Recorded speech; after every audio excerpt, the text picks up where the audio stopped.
நம்முடைய வாழ்நாள்ல நம்ம பிறந்து நம்ம வாழ்ந்து நம்முடைய வாழ்வு வந்து ரசூலுல்லாஹி அலைஹி வஸல்லம் அவங்களை ஜியாரத் செய்யாம முடியறது மிகப்பெரிய ஒரு நஷ்டம் தான் நம்மளுக்கு.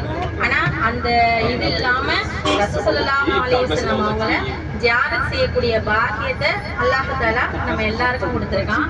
ரசூலுல்லாஹி அலைஹி வஸல்லம் அவங்களை நாம எந்த அளவு நேசிக்கணும் அப்படின்னா, இன்னைக்கு நாம இஸ்லாமியர்களா இருக்கோம் அப்படின்னா அதுக்கு காரணம் நபி ஸல்லல்லாஹு அலைஹி வஸல்லம்.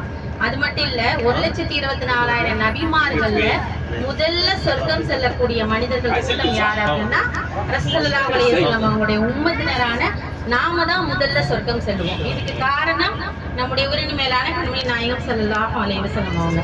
இப்ப ரசூலுல்லாஹி அலைஹி வஸல்லம் அவங்களை இப்ப நம்ம மதீனால ஜியாரத் செய்ய போறோம்.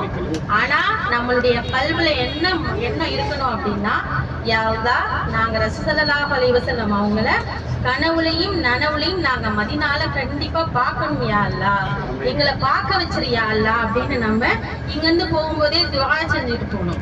ஏன் அப்படின்னா, யார் ரசூலுல்லாஹி அலைஹி வஸல்லம் அவங்கள கனவுலையும் நனவுலையும் பார்த்தாங்களோ அவங்களுக்கு சொர்க்கம் வாஜிப், அவங்களுக்கு நரகமே கிடையாது.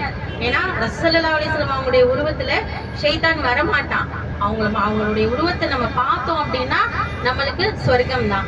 இன்ஷா அல்லாஹ் அந்த நியத்தை நம்ம அதிகம் வச்சுப்போம்.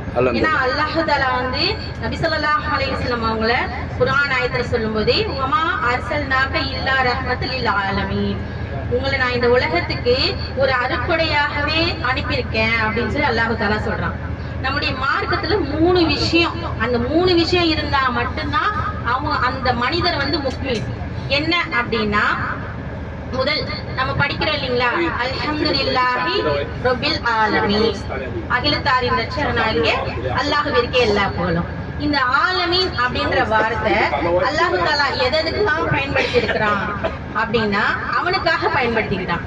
ரெண்டாவது பாருங்க, இன்ஹுவ இல்லா திக்ருலில் ஆலமீன், இந்த அகிலத்தாருக்கு குர்ஆனை நாம ஒரு உபதேசமாகவே அனுப்பினோம் அப்படின்னு சொல்லி அல்லாஹ் தஆலா ரெண்டாவது நம்மளுக்கு கொடுக்கப்பட்ட வேதத்தை சொல்லியிருக்கான்.